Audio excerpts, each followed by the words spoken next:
വളർത്തിക്കഴിഞ്ഞപ്പോൾ ഗ്യാപ്പായി, career gap വന്നു.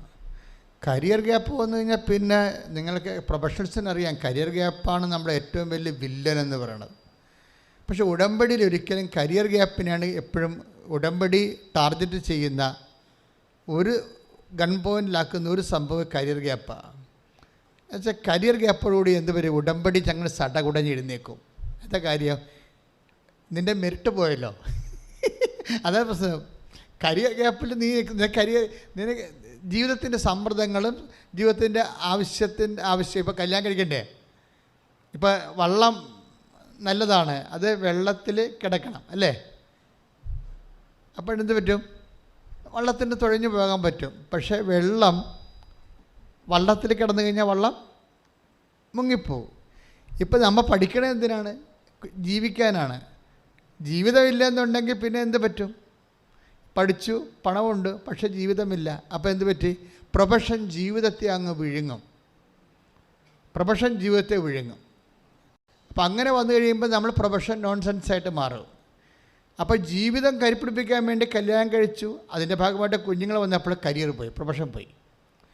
അത് എൻ്റെ മക്കളിത് അത് നിങ്ങൾ ദൈവത്തെ ശരിക്കും സ്നേഹിക്കണമെന്ന് ഞാൻ പറയത്തുള്ളൂ. എന്താ സ്നേഹിക്കണമെന്ന് പറയാൻ കാരണം വെച്ച് കഴിഞ്ഞാൽ, ഈ ലോകം മുഴുവൻ നോക്കണത് എങ്ങനെ നിന്നെ മെരിട്ടിൽ നിന്ന് ഔട്ടാക്കാവുന്ന നോക്കണത്. ലോകത്തിൻ്റെ മുഴുവൻ ലോകത്തിൻ്റെ മുഴുവൻ നിയമങ്ങൾ, എവിടെ സർക്കാർ നിയമമായാലും പ്രൊഫഷൻ്റെ നിയമമായാലും എല്ലാ നിയമങ്ങളും എൻ്റെ ഉദ്ദേശിക്കുന്നത് എന്താണ്, നിന്നെ ഡീമെറിറ്റിലാക്കുക എന്നുള്ളതാണ്. ദാറ്റ് മീൻസ് നിൻ്റെ ലൈഫ് സമ്മർദ്ദത്തിലാക്കി കോമ്പറ്റീഷനിലാക്കി നിന്നെ ഔട്ടാക്കുകയാണ്. നിയമങ്ങൾ എന്ത് ചെയ്തതാണ്, ആരെയും രക്ഷിച്ചിട്ടില്ല, ഔട്ടാക്കിയതാണ് ചെയ്യണത്. ഈ നിയമം മനുഷ്യനെ ഔട്ടാക്കും. അത് ആത്മീയ നിയമമായാലും ശരി, അത് പാലിക്കാൻ പറ്റാമെന്ന് കഴിഞ്ഞാൽ നമ്മൾ പാപിയായില്ലേ, തീർന്നില്ലേ പരിപാടി. ആത്മീയ നിയമം, പക്ഷെ നമുക്കത് പാലിക്കാൻ പറ്റാമെന്നാൽ നമ്മളെന്ത് ചെയ്യും, സിന്നറായിപ്പോയി, ഔട്ടായി. നമ്മൾ ക്രിക്കറ്റിൽ നിന്ന് ഔട്ടാകണ പോലെ ഔട്ടായി. നിയമങ്ങളെല്ലാം മനുഷ്യനെ ഔട്ടാക്കുകയുള്ളൂ, എന്ന് വെച്ചാൽ അയോഗ്യമാക്കി കളയും. അതുകൊണ്ട് ബൈബിൾ പറയുന്ന ഒരു സത്യമുണ്ട്. എന്താണ്, നിയമം മോശ വഴി ഉണ്ടായതാണ്. മോശ വഴി ഉണ്ടായ സംവിധാനം പലപ്പോഴും അതിൻ്റെ ആ ഫ്രെയിമിൽ നിന്നെ കയറ്റി ഇറക്കി കഴിയുമ്പോൾ ഒന്നെങ്കിൽ നീ വിൻ അല്ലെങ്കിൽ നീ ഔട്ടായി പോകും. അപ്പോൾ ഔട്ടാകുന്നവരുടെ എണ്ണം കൂടുതലാണ് അല്ലേ. എല്ലാവരും ഇന്നാവെന്ന് വിചാരിക്കുന്നുണ്ടോ? ഇതാണ് വിഷയം വരുന്നത്. നിയമത്തിൻ്റെ ഒരു പ്രോബ്ലം അതാണ്. 100 പേര് ഈ നിയമത്തിൻ്റെ ഫ്രെയിമിലൂടെ കടത്തി വിട്ടാൽ 70 പേര് ഔട്ടാകും, 30 പേര് അകത്താകും, യോഗ്യരാകും. അപ്പോൾ 70 പേര് ദൈവം സൃഷ്ടിച്ചതല്ലേ, അവരുടെ ഭാവി എന്ത്, അതിനെക്കുറിച്ച് ദൈവത്തിൻ്റെ കരുതൽ എന്ത്? അതുകൊണ്ട് വചനം പറയുന്ന ഒരു ഓപ്ഷനുണ്ട്. എന്താണ്, നിയമം മോശ വഴി ഉണ്ടായി, കൃപയും സത്യവുമാകട്ടെ യേശു ക്രിസ്തു വഴി ഉണ്ടായി. കൈയെട്ടിച്ച് കർത്താവിനെ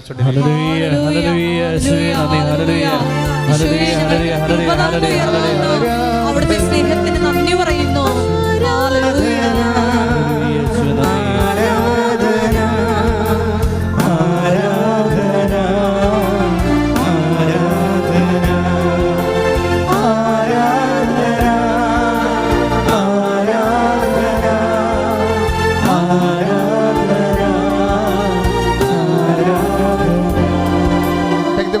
നിയമം മോശ വഴി ഉണ്ടായി. യോഹന്നാൻ 1:17. എന്തുകൊണ്ടെന്നാൽ നിയമം മോശ വഴി നൽകപ്പെട്ടു. എന്തുകൊണ്ടെന്നാൽ നിയമം മോശ വഴി നൽകപ്പെട്ടു. കൃപയും സത്യവുമാകട്ടെ യേശു ക്രിസ്തു വഴി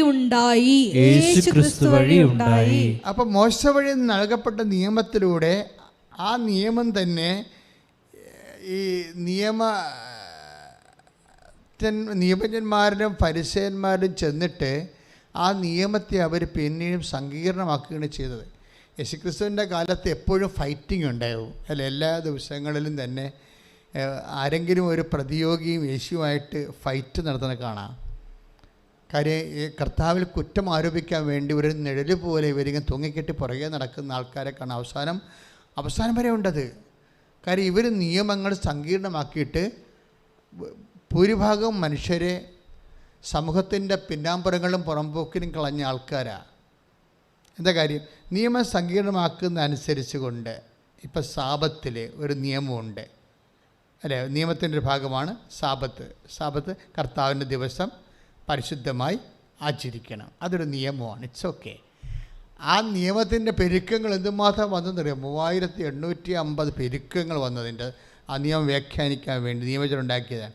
അതിൻ്റെ ഉള്ളിലാണ് ഒരു സാബത്തിൽ ചെറിയ നമ്മൾ ബൈബിൾ വ്യാഖ്യാന പുസ്തകങ്ങൾ വായിക്കുമ്പോൾ രസകരമായ ഒരു സംഭവം വിവരിക്കുന്നത് റബിയുടെ പുസ്തകത്തിൽ. അതായത് ഒരുത്തൻ്റെ ചെരുപ്പ് സൂര്യാസ്തമയം വരെയാണല്ലോ ഈ സാബത്ത് നിലനിൽക്കുന്നത്. അപ്പോൾ സൂര്യാസ്തമയത്തിന് മുമ്പ് നടന്നു പോകുന്ന സമയത്ത് ഒരുത്തൻ്റെ ചെരുപ്പ് വള്ളി പൊട്ടിപ്പോയി. അപ്പം അതിനകത്ത് വള്ളി പൊട്ടിപ്പോയാൽ എന്ത് ചെയ്യണമെന്ന് മോസസ് പറഞ്ഞിട്ടില്ല. മനസ്സിലായില്ലേ?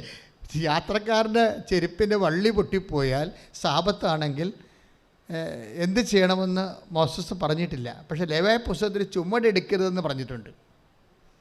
അതാണ് ആ നിയമത്തിൻ്റെ സങ്കീർണത പറഞ്ഞത് അങ്ങനെയാണ്. പെരുക്കം വരുന്നത് അങ്ങനെ ചുമടെടുക്കരുതെന്ന് പറഞ്ഞിട്ടുണ്ട്, ഭാരമുള്ള ജോലികൾ.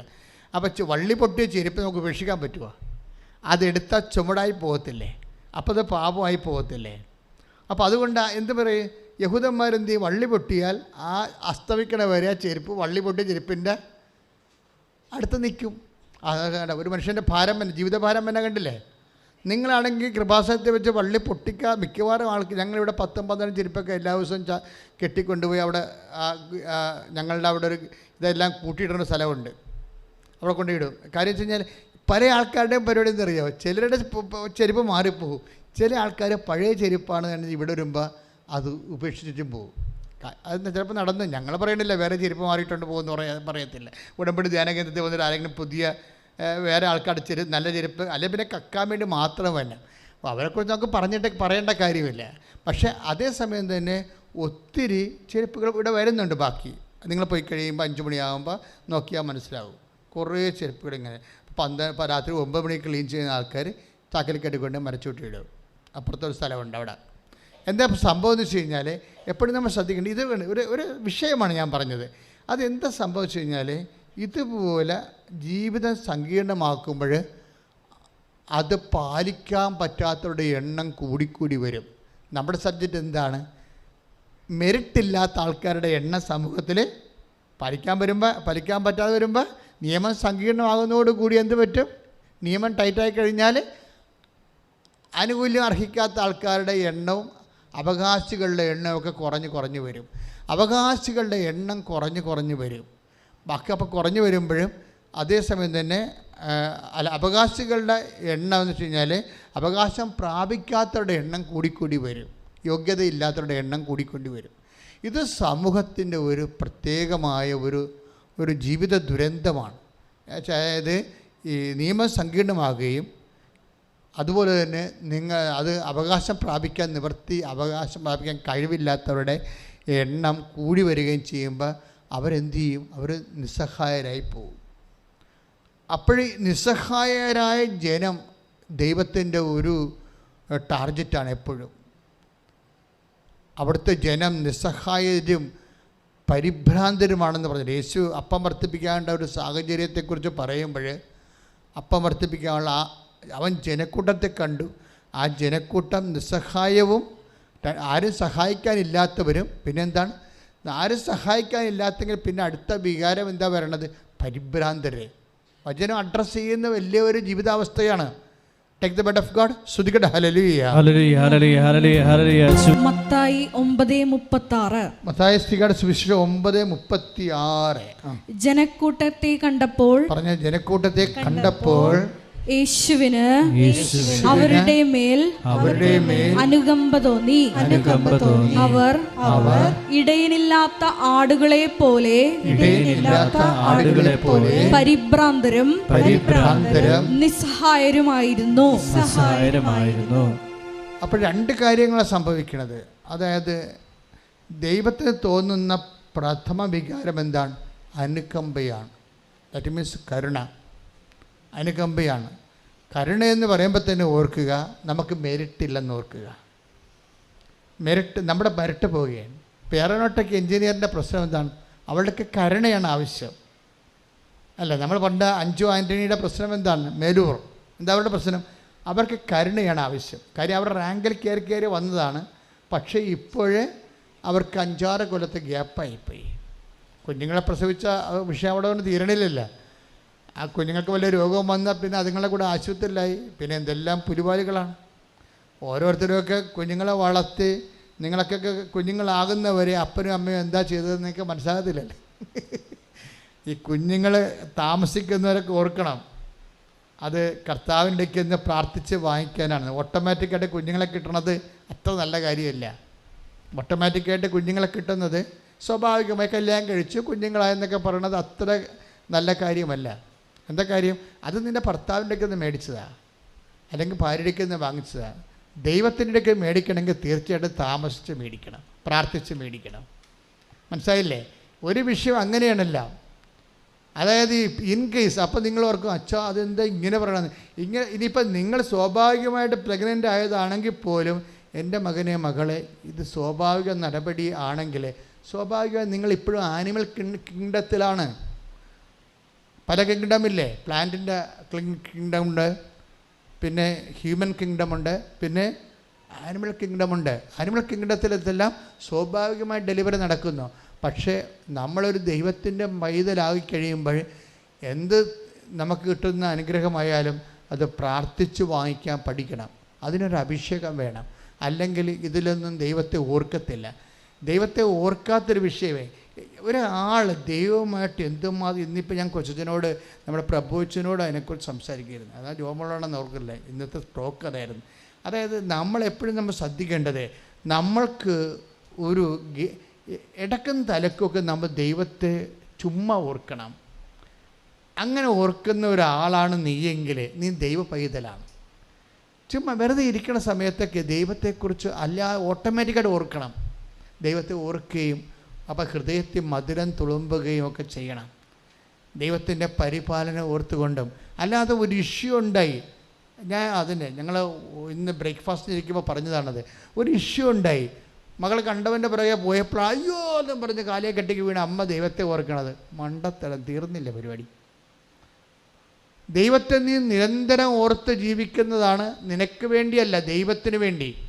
നീ ദൈവത്തെ ഓർക്കത്തില്ലെന്ന് ഞാൻ പറയത്തില്ല, പക്ഷേ ആ ഓർക്കണ ഓർമ്മ മുഴുവൻ നിൻ്റെ കാര്യത്തിന് വേണ്ടിയാണ്. അപ്പോൾ നീ ദൈവവേദനല്ല, നിൻ്റെ റിലേറ്റീവ് നീ തന്നെയായിരിക്കും. അവിടെ ദൈവത്തിന് വേറെ ചാൻസ് ഒന്നുമില്ല. ദൈവത്തെ ഒന്നിനും വേണ്ടിയല്ല അത് ഓർക്കുന്നവരുണ്ടെങ്കിൽ ഒന്ന് കൈവെക്കും. സത്യമേ പറയാവൂ, തബല കൈവെട്ടിക്കളയും. ദൈവത്തെ ഒന്നിനും വേണ്ടിയല്ലാതെ ദൈവത്തിന് വേണ്ടി മാത്രം ഓർക്കുന്നവരുണ്ടെങ്കിൽ സത്യസന്ധമായിട്ട് ഒന്ന് കൈവെക്കിക്കേ. സീറോയാണ്. ഇത്രയേ ഉള്ളൂ. This is our spirituality. ദൈവത്തെ ഒന്നിനും വേണ്ടിയല്ലാതെ. അപ്പം ദൈവത്തെ നമ്മൾ ഓർക്കണത് എന്തിനു വേണ്ടിയാണ്? അതെന്താണ്? നമ്മളുടെ എന്തെങ്കിലും കാര്യസാധ്യത്തിന് വേണ്ടി മാത്രമാണ്. ഇതാണ് ഭയങ്കരമായ ഒരു പോവർട്ടി, സ്പിരിച്വൽ പോവർട്ടി, ആധ്യാത്മിക ദരിദ്ര്യം. ഒന്ന് പ്രാർത്ഥിച്ചേ. കർത്താവായ ദൈവമേ, ദൈവത്തിന് വേണ്ടി ഓർക്കുന്ന ധനികരായ ദൈവ പൈതലായി ഞങ്ങളെ അഭിഷേകം ചെയ്യണം. സാക്ഷ്യങ്ങളിലേക്ക് വരികയാണ്. അവർക്ക് ഒരു 6ാമത്തെ വർഷം ഒരു ഇൻ്റർവ്യൂവിന് വിളിച്ചു.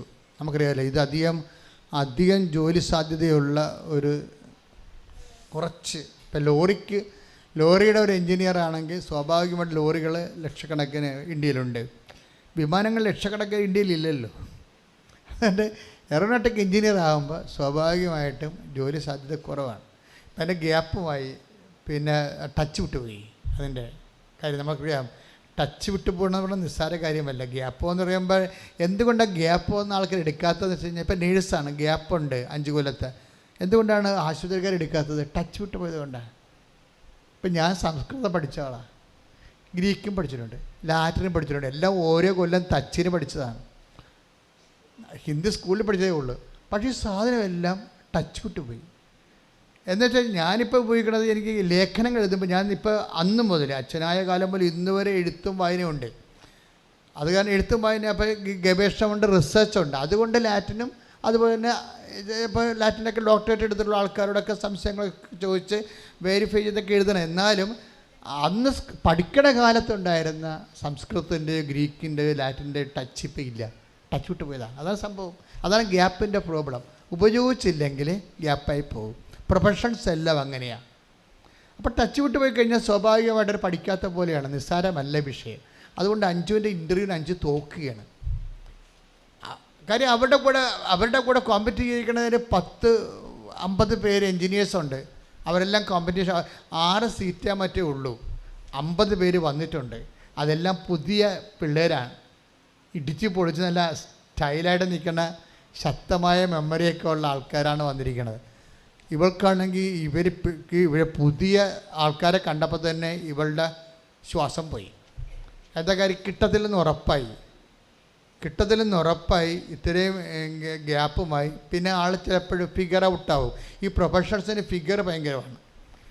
നിങ്ങൾക്കറിയാമല്ലോ, അതൊന്നും ഫിഗറായിട്ട് ഇൻ്റർവ്യൂ ചെയ്യത്തില്ല, പക്ഷേ ഇൻ്റേണൽ അസസ്മെൻറ്റ് ചെയ്യും. അതൊക്കെ നിസ്സാര കാര്യമല്ല. ഫിഗറില്ല, നമ്മുടെ ബോഡി ഷേപ്പ് അവർ ഇൻ്റർവ്യൂവിൽ ആ സാധനം കാണത്തില്ല, പക്ഷേ ഇൻ്റേണൽ അസസ്മെൻറ്റിലുണ്ടാവും. ഇൻ്റേണൽ അസസ്മെൻറ്റിൽ ബോഡി ഷേപ്പ് എല്ലാം പ്രശ്നമാണ്. നിങ്ങളുടെ സൗന്ദര്യം വരെ പ്രശ്നമാണ്. ഡ്രസ് കോഡ്, നിങ്ങളുടെ നടപ്പ് എല്ലാം. അതെല്ലാം ഇംഗ്ലീഷ് മീഡിയം ഒരു പ്രൊഫഷണൽസിനെ നടത്തി പഠിപ്പിക്കത്തില്ലേ അവർ.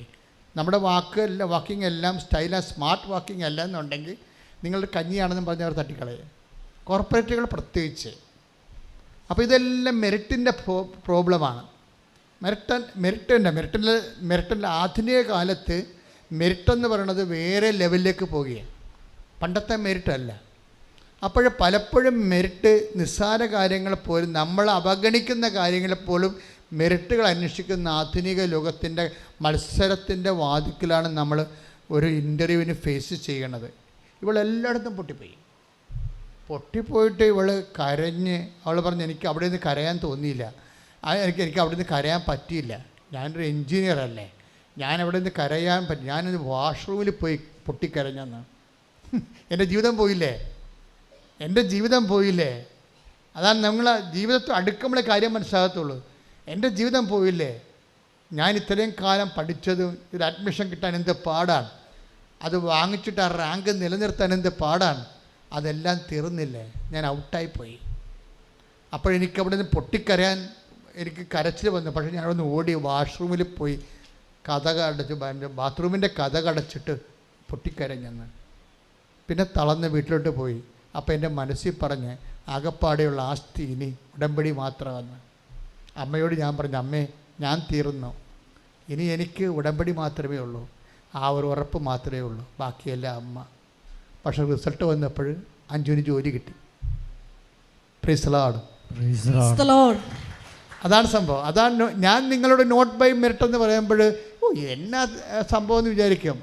അതായത് എല്ലാം തളർന്ന് എല്ലാ മെറിറ്റും പോകുമ്പോഴും ഇങ്ങനെ ജ്വലിച്ച് നിൽക്കുന്ന ഒരു സംഭവമാണ് ഉടമ്പടി. എന്താണത്? അത് വർക്ക് ചെയ്യണത് എന്താണ്?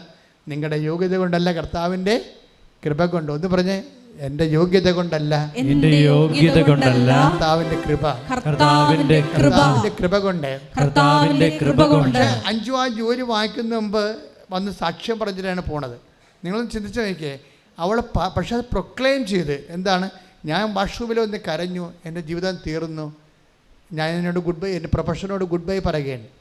ഇനി എന്നെ തിരിച്ചു വിളിക്കുന്നുണ്ടെങ്കിൽ അത് ഉടമ്പടി കൊണ്ടായിരിക്കും, അത് അമ്മയായിരിക്കും എന്നെ തിരിച്ചു വിളിക്കണമെന്ന്. എൻ്റെ ദൈവപൈതലേ, അതാണ് ഉടമ്പടി വർക്ക് ചെയ്യുന്നതിൻ്റെ റെലമെന്ന് പറയുന്നത്. വീണ്ടും ഈ ആഴ്ചയിൽ കേട്ട ഇതെല്ലാം ജോലി സാക്ഷ്യങ്ങളാണ്. വേറൊരു സാക്ഷ്യം ശോഭയുടെ സാക്ഷ്യം കേട്ടോ. ശോഭയുടെ സാക്ഷ്യം, ശോഭയുടെ ഭർത്താവിന് ജോലി നഷ്ടപ്പെട്ട്. ഭർത്താവിന് ജോലി നഷ്ടപ്പെടാൻ, ജോലി ഉണ്ടായിരുന്ന ആളാണ്, പെട്ടെന്ന് ഗൾഫിൽ നിന്ന് ആൾ തിരിച്ചു പോരേണ്ടി വന്ന്. ജോലി നഷ്ടപ്പെടാൻ കാര്യം, അത് ഭർത്താവിൻ്റെ തലയിൽ ഒരു മുഴ വന്ന്. അപ്പോഴവിടെ ഡോക്ടർ നഴ്സിൻ്റെ അടുത്ത് സെക്കൻഡ് ഒപ്പീനിയനും തേർഡ് ഒപ്പീനിയൊക്കെ എടുത്തപ്പോൾ ക്യാൻസർ ആകാൻ സാധ്യതയുണ്ട്, ഇതിവിടെ നിന്നായി ചികിത്സിക്കാൻ പറ്റത്തില്ല, നാട്ടിൽ പോയി ചികിത്സിക്കണം, ഇവിടെ നിങ്ങളെ നോക്കാൻ ആരും ഇല്ലല്ലോ, അപ്പം നാട്ടിലല്ലേ ഉള്ളൂ, തന്നെയല്ലേ ഇവിടെയൊക്കെ ഭയങ്കര പൈസയൊക്കെ ആകത്തില്ലേ, അപ്പം അത് നാട്ടിൽ പോകാൻ. അപ്പം അവിടെ ജീവിതം തീർന്നു. തലയിലകത്താൻ മുഴ. അപ്പോൾ ഡോക്ടർ നോക്കിയിട്ട് പറഞ്ഞു, ഇത് തല പൊട്ടിക്കേണ്ടി വരും, തലയൊട്ടി പൊട്ടിക്കേണ്ടി വരും, ഉള്ളിലോട്ടത് പോയിട്ടുണ്ട്, അതിൻ്റെ വേരുകൾ പോയിട്ടുണ്ട്, തലച്ചോറിലോട്ട് പോയിട്ടുണ്ട്, അപ്പോൾ തല മൊത്തം പൊട്ടിക്കേണ്ടി വരും. അപ്പം നാട്ടിൽ പോയി തല പൊട്ടിക്കുകയോ അങ്ങനെ ചെയ്യാം, ഇവിടെ ചെയ്യാൻ പറ്റത്തില്ല എന്ന് പറയാം. നിങ്ങളൊന്ന് ചിന്തിച്ച് നോക്കി. ഇതെല്ലാം കൃപാസനം ഈ അൾത്താറെ വന്നു പോയ കണ്ണീരിൻ്റെ അനുഭവങ്ങളാണ്. ആ കണ്ണീർ അനുഭവങ്ങളൊക്കെ അവസാന ഭാഗങ്ങൾ നിങ്ങൾ നോക്കണം. ഉടമ്പടി എങ്ങനെയാണ് മനുഷ്യനെ, ഞാൻ തന്നെ ശരിക്കും പറഞ്ഞാൽ ഓരോ ദിവസവും ഒരു വിസ്മയ ദിവസമാണ്. കാര്യം നമുക്ക് കണ്ണീര് കേൾക്കുമ്പോൾ സങ്കടം തോന്നുമെങ്കിലും കർത്താവ് പറഞ്ഞ പോലെയാണ്, സന്ധ്യയിൽ കരച്ചിൽ വരുന്നു. Take the word of God. സന്ധ്യയിൽ കരച്ചിൽ വരുന്നു. പറഞ്ഞേ, കരച്ചിൽ വരുന്നു, പ്രഭാതത്തിൽ സന്തോഷവും. അപ്പോൾ സന്ധ്യയിൽ ഇപ്പം നമുക്കൊരു കരച്ചിൽ വരുമ്പോൾ നമ്മൾ ഓർക്കണം, അടുത്ത പ്രഭാതം നമ്മുടേതാണ്. നമ്മുടെ ദൈവം അവിടെ നമുക്ക് സന്തോഷവും സമാശ്വാസം കൊണ്ട് നിൽക്കുന്നുണ്ട്. കാര്യം 5 പറഞ്ഞില്ലേ, ഇനിയൊരു ഉറപ്പ് ഉടമ്പടി മാത്രം, ഇനിയൊരു ഉറപ്പ് ഉടമ്പടി മാത്രം. എല്ലാം പോയി, എൻ്റെ റാങ്കും പോയി, എൻ്റെ പ്രൊഫഷനും പോയി, ഇനിയൊരു ഉറപ്പ് ഉടമ്പടി മാത്രം. അപ്പോൾ ഉടമ്പടിയിൽ അവർക്കൊരു വിശ്വാസമുണ്ട്. അതാണ് വിഷയം. ചില ആൾക്കാർക്ക് തോറ്റു പോകുമ്പോൾ ഉടമ്പടി മറന്നു പോവര്. പക്ഷെ 5 മറന്നില്ല. 5 പറഞ്ഞ് ഇനിയൊരു ഉറപ്പ് ഉടമ്പടി മാത്രം. പക്ഷെ അമ്മ അത് ടേക്കപ്പ് ചെയ്തു. എൻ്റെ മക്കളെ, നിങ്ങളുടെ ലൈഫിൽ നിന്ന് നിങ്ങളുടെ മെരിറ്റ് ലൂസായി നിങ്ങൾ ഇങ്ങനെ ഡെസേർട്ടഡായി പോയാൽ, മരുഭൂമിയിൽ ഇങ്ങനെ അനാഥമായി ഉപേക്ഷിക്കപ്പെട്ടു പോയാലും നിങ്ങൾ ഓർക്കേണ്ടത് ദൈവവുമായിട്ട് ചെയ്ത ഉടമ്പടിയാണ്. എന്താ കാര്യം? അവൻ വിശ്വസ്തനായിരിക്കും എന്നുള്ളത്. ആ ഉടമ്പടിയെക്കുറിച്ച് വ്യക്തതയും ബോധവും ഉള്ള ആൾക്കാർ ഉടമ്പടി പാലിച്ചു കൊണ്ടേയിരിക്കും. അല്ലാതെ എന്തെങ്കിലും ഒരു തട്ട് കിട്ടിക്കഴിയുമ്പോൾ ഉടമ്പടി ഡൗണാക്കി, എവിടെയെങ്കിലും ഒന്ന് ഉടമ്പടി അല്പം പാലിക്കാൻ പറ്റാതെ വന്ന പിന്നെ ബാക്കിയുള്ളത് ഇട്ട് കളയും. അങ്ങനെ ചെയ്യരുത്. അല്പം മിസ്റ്റേക്ക് ഉണ്ടെങ്കിൽ അത് തിരുത്തി നിങ്ങൾ മുന്നേറണം. ബാക്കിയുള്ള ചെയ്തുകൊണ്ടും അടുത്ത സമയത്ത് അത് മറ്റുള്ളത് റെക്ടിഫൈ ചെയ്തുകൊണ്ടും അങ്ങ് മുന്നേറണം. ഇട്ട് കളയരുത്. പിശാസാണ് പറയണത്, ആ ഒരെണ്ണം ഇട്ട് കളഞ്ഞില്ലേ, ഇനി ഉടമ്പടി പോയി. ഇത് നൊവേനെ പോലെ ചില ആൾക്കാർ പറയും, നൊവേന 6 കൂടി 7ാമത്തെ കൂടാവത്തില്ല, ഇനിയിപ്പോൾ പോയില്ലേ, ഇനി നിർത്തിയേക്കാം, അല്ലെ പിന്നെ ഒന്നൊന്ന് കൂടണ്ടേ. അങ്ങനെ ഒന്നും ഉടമ്പടിക്കില്ല. ഉടമ്പടി സിമ്പിളായിട്ട് ഉള്ള വിഷയം എന്ന് പറഞ്ഞാൽ, നിനക്കിപ്പോൾ തെറ്റിപ്പോയി, നീ തെറ്റിപ്പോയെങ്കിൽ നീ മുട്ട് കുത്തി കണ്ണീരോടെ പറഞ്ഞ, കർത്താവേ എനിക്ക് തെറ്റിപ്പോയി, അതുകൊണ്ട് ഞാൻ ഇത് വീണ്ടും അങ്ങയോടുള്ള ഉടമ്പടിയിൽ കാര്യം ദൈവം നിലനിൽക്കുന്നുണ്ടല്ലോ. ദൈവം നിൻ്റെ ഉടമ്പടി തന്നെ ഇപ്പോഴും ഉണ്ട്. ദൈവം ഇട്ടു പോയിട്ടില്ല. അതുകൊണ്ടാണ് 2 തിമോത്തി 2:13 പ്രധാനപ്പെട്ട വചനമാകുന്നത്. 2 തിമോത്തി 2:13 എന്തുകൊണ്ടാണ് ഏറ്റവും പ്രധാനപ്പെട്ട വചനമാകുന്നത്? നിങ്ങൾ അവിശ്വസ്തരായിരുന്നാലും ഞാൻ വിശ്വസ്തനായിരിക്കും. Praise the Lord. ഇപ്പം നമ്മളിപ്പോൾ ഇപ്പോൾ പണ്ടൊക്കെ ഈ കുഞ്ഞുനാളിലൊക്കെ ഈ കയർ പിരിക്കണ ഒരു പരിപാടിയുണ്ട്. ഇപ്പം കയർ പിരിക്കുമ്പോൾ ആ 2 കയറിട്ടിട്ട് അപ്പുറത്ത് ഇപ്പം 2 ആൾക്കാർ നാട്ടിൻ പുറത്ത് കൈക്ക് പിരിച്ചുകൊണ്ടിരിക്കും. അപ്പം കയറിന് മുറുക്കം വരുമ്പോൾ ഏറ്റവും തളർന്ന, ഇപ്പം അപ്പുറത്ത് നിൽക്കണത് ഇത്തിരി ബലഹീനമായ പാർട്ടിയാണെങ്കിൽ അവരുടെ കയ്യിൽ നിന്ന് അത് വിട്ടുപോകും. പക്ഷേ അപ്പനും അമ്മയാണ് ഇപ്പുറത്ത് നിൽക്കണമെന്നുണ്ടെങ്കിൽ അവരാ കയ്യിൽ നിന്ന് വിട്ടുപോകത്തില്ല. ഉടമ്പടി ഇങ്ങനെ, ഉടമ്പടി 2 പേരുടെ കയ്യിൽ നിന്ന് ഒരിക്കലും വിട്ടുപോകത്തില്ല. നിൻ്റെ കയ്യിൽ നിന്ന് വിട്ടുപോയാലും ദൈവത്തിൻ്റെ കയ്യിൽ നിൻ്റെ ഉടമ്പടിയുടെ ഒരറ്റം ഉണ്ടാകും. അപ്പോൾ പിന്നെ നീ എന്താണ്, വിട്ടുപോയ ഉടമ്പടി നീ എടുത്താൽ പോരെ? നീ ദൈവത്തോട് മാപ്പ് ചോദിച്ചുകൊണ്ട് 2 റീസ്റ്റാർട്ട് ചെയ്യണം. അത്രയും ജീവിതം തീർന്നുവെന്ന് സോഫയും ഹസ്ബൻഡും വിചാരിക്കുന്നു. അവർക്കുള്ളത് എന്താണ്? ഉടമ്പടിയുടെ ഒരു ബലമാണ്. പക്ഷെ നാട്ടിൽ വന്ന് ഇങ്ങനെ തലയൊട്ടി പൊളിച്ച് തലച്ചോറിൻ്റെ ഉള്ളിലേക്ക് പോകുന്ന വേരുള്ളതാണ്. മേജർ ഓപ്പറേഷനാണ്. കുടുംബം വെളുത്തു പോകുന്നൊക്കെ വിചാരിച്ച് പേടിച്ച് പ്രാർത്ഥിച്ച് ഉടമ്പടി എടുത്തിട്ടാണ് ഇവർ ഇതെല്ലാം ചെയ്യണത്. പക്ഷേ റിസൾട്ട് വന്നപ്പോൾ അത് വെറും ഒരു വെള്ളം മാത്രമാണെന്നും കൊഴുപ്പ് കെട്ടിയിരിക്കണമെന്നും സിമ്പിളായിട്ട് ആ വിഷയം കൈകാര്യം. അപ്പോൾ പെട്ടെന്നാണ് ഇങ്ങനെ ഒരു കാർമേഘം പോലെ വരണത്. അപ്പോൾ കാർമേഘം വരുമ്പോഴേ ഇങ്ങനെ ഇപ്പം തന്നെ മഴ പെയ്ത് നമ്മുടെ വീട് മുങ്ങിപ്പോയി ഒഴുകിപ്പോകുന്നും പ്രളയമായി ഒഴുകിപ്പോകുന്നൊന്നും ധരിക്കരുത്. കാര്യം നമ്മൾക്കൊരു ഉറപ്പെന്താണ്? നമ്മുടെ വിശ്വാസമാണ്, ദൈവത്തിലുള്ള വിശ്വാസം. അപ്പോൾ എൻ്റെ മക്കളെന്താ ചെയ്യണമെന്ന് വെച്ച് കഴിഞ്ഞാൽ, ഈ ഇഷ്യൂസ് ഉണ്ടാകുമ്പോൾ മാത്രം ദൈവവുമായിട്ട് ഒരു റിലേഷൻ വെക്കരുത്. ഇപ്പോൾ ചിലത് അങ്ങനെയല്ലേ, എന്തെങ്കിലും ഒരു പ്രോബ്ലം ഉണ്ടാകുമ്പോൾ ഉടമ്പടി എടുത്ത് കുറച്ച് നാൾ ഉടമ്പടിയിലൊക്കെ ജീവിച്ച് അതിൻ്റെ ആനുകൂല്യമൊക്കെ കൈപ്പറ്റി സാക്ഷിയൊക്കെ പറഞ്ഞിങ്ങനെ പോകും. പിന്നെ എന്ത് ചെയ്യും? പിന്നെ പഴയ ലോകത്താനായിട്ട് തന്നെ പിന്നെ അവർ ജീവിക്കും. അതാണ് പ്രോബ്ലം. അത് ദൈവത്തിന് നേരത്തെ അറിയാം. നിങ്ങൾ ഈ കാര്യം കണ്ടു കഴിയുമ്പോൾ വീണ്ടും പഴയതുപോലെ പൗശന്യവും വഴക്കും തമ്മിലടിയും അസ്വസ്ഥതയും കള്ളത്തരവും തോന്നിവാസവും മത്സരവും വാശിയും വെള്ളവടിയും എല്ലാം തിരിച്ചു വരുമെന്നും നിങ്ങളിപ്പോൾ അത്യാവശ്യം നിക്കക്കളിയില്ലാത്തതുകൊണ്ട് പട്ടങ്ങ് പറയണമെന്നും നിങ്ങൾ പഴയ പിഴച്ച ആൾക്കാരായിട്ട് തന്നെ തിരിച്ചു പോകുമെന്നും ദൈവത്തിന് എങ്ങാനും ഒരു അറിവ് നേരത്തെ ഉണ്ടെങ്കിൽ അത് പണിയായി വരും, ഉടമ്പടി താമസിക്കാം. അപ്പം നിങ്ങൾ ആദ്യം എടുക്കേണ്ട തീരുമാനം ഇതാണ്: കർത്താവ്, ഉടമ്പടിയിലൂടെ ലഭിച്ച വിശുദ്ധി ഏത് സാഹചര്യത്തിൽ ഞാൻ നഷ്ടപ്പെടുത്തത്തില്ല. ഉടമ്പടിയിലൂടെ ലഭിച്ച ദൈവസ്നേഹവും അങ്ങയുമായിട്ടുള്ള ബന്ധവും ഒന്ന് ഏറ്റു പറഞ്ഞ്, ദൈവമേ ഉടമ്പടിയിലൂടെ ലഭിച്ച വിശുദ്ധിയും സാക്ഷ്യ ജീവിതവും അങ്ങയുടെ മഹത്വത്തിനു വേണ്ടി നിന്നോടുള്ള സ്നേഹത്തെ പ്രതി ഞാൻ എക്കാലവും നിലനിർത്താം. എന്നെ സഹായിക്കണമേ. ബഹറിലാണ് പോയത്. ബഹറിലെ ജോലി കിട്ടിയത് ഒരു പാകിസ്ഥാനിൻ്റെ കടയിലാണ് കിട്ടിയത്. അതുകൊണ്ടൊന്നും ജീവിക്കാൻ പറ്റത്തില്ല. പാകിസ്ഥാനിൻ്റെ കടയിലാണ് ജോലി കിട്ടിയത് ബഹ്റിനിൽ പോയെങ്കിലും. അതുകൊണ്ട് പക്ഷേ ജീവിക്കാൻ പറ്റണില്ല. അപ്പോൾ എന്താ, ഉടമ്പടിയിൽ വെച്ചിരുന്നത് അവളുടെ ജോലിയാണ് വെച്ചിരുന്നത് ഒരു കാര്യം. പിന്നെ എന്ത് ചെയ്ത്, ബഹ്റിൻ മിനിസ്ട്രിയിൽ അവൾ ആപ്ലിക്കേഷൻ കൊടുത്തു. ആ ആപ്ലിക്കേഷൻ കിട്ടാനുള്ള സാധ്യതയില്ല. നിങ്ങൾക്കറിയാവോ? അതായത് അവർക്ക് അത്രയും എക്സ്പീരിയൻസ് ഇല്ല. അവിടെ തന്നെ അത് ഫസ്റ്റ് ടൈമാണ്. അവരെക്കാൾ കവന്മാരായിട്ട് ആൾക്കാർ അവിടെ മിനിസ്ട്രിയിൽ ആപ്ലിക്കേഷൻ സ്വാധീനമുള്ളവരും എക്സ്പീരിയൻസ് ഉള്ളവരുണ്ട്, അതിലെ മെറിറ്റുള്ളവരുണ്ട്. ഞാൻ എന്താ ഈ പറയണത്? ശോഭയ്ക്ക് മെറിറ്റില്ലെന്നാണ് പറയണത്. അതാണ് പറയണത്, യോഗ്യതയില്ല. ഉടമ്പടി എങ്ങനെ നോട്ട് ബൈ മെറിറ്റുകാരെ എങ്ങനെ ലിഫ്റ്റ് ചെയ്യണമെന്ന് അറിയണം. പക്ഷേ റിസൾട്ട് വരുമ്പോൾ എന്താ, മിനിസ്ട്രിയിൽ ഈ പാകിസ്ഥാനിൽ കടയിൽ എടുത്തുകൊടുപ്പുകാരത്തെ നിന്ന കക്ഷിയെ പെട്ടെന്നാണ് ഗവൺമെൻറ് ഡിപ്പാർട്ട്മെൻറ്റിലേക്ക് മിനിസ്ട്രിയിൽ ജോലി കിട്ടണത്. അതാണ് എൻ്റെ വിഷമം. അതാണ് എൻ്റെ സാക്ഷ്യത്തിൻ്റെ ശക്തി എന്ന് പറയുന്നത്. അതായത് അതിനകത്ത് ഏറ്റവും പറയാനുള്ള സാക്ഷ്യം ഇത് തന്നെയാണ്. അതായത് ഇങ്ങനെ ഗ്രൗണ്ട് സീറോയിലായിട്ട് ഇങ്ങനെ ആൾ റെഡ്യൂസ് ചെയ്ത് പോവുകയും ഉടമ്പടി ഇവരെ പൊക്കിയെടുത്ത് ഭർത്താവിനെ സുഖപ്പെടുത്തി ഇവരെ പാകിസ്ഥാനിൻ്റെ കടയിൽ നിന്ന് അത് അവിടെ സാധനങ്ങൾ എടുത്തു കൊടുക്കുന്ന ആ ജോലിയിൽ നിന്ന് ഇവിടെ ലിഫ്റ്റ് ചെയ്ത് മിനിസ്ട്രിയിലേക്ക് കൊണ്ടുപോയി ഹൈ സാലറി പ്ലേസ് ചെയ്യുന്നുണ്ട്.